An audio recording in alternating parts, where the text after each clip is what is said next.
আর বদনাম এমন একটা নোংরা জিনিস, ভালো মানুষকেও খারাপ বানায় দেয়। সেটা কি? আপনি একজন চুরি করে নেয়, তাকে যদি আপনারা সবাই মিলে এক সপ্তাহ চোর ডাকেন, সে পরের দিন কি বলবে জানেন?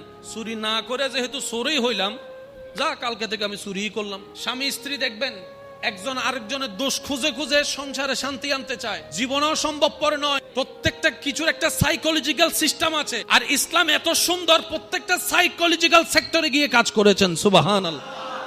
একজন মানুষ নামাজ পড়ে না, আপনি তাকে এক সপ্তাহ শুধু প্রশংসা করেন, বানায় বানায় প্রশংসা করেন। আমি কালকে কল্পনা করতেছি মসজিদে আমার পাশে তুই দাঁড়াই আসস, বানায় বানায় বলেন। সে কি বলবে? তোর কল্পনা মিথ্যা বলবে না, লজ্জায় পড়ে। এক সপ্তাহ নামাজ নিয়ে প্রশংসা করেন, দেখবেন যে এক সপ্তাহ পর সে লজ্জায় পড়ে হলো।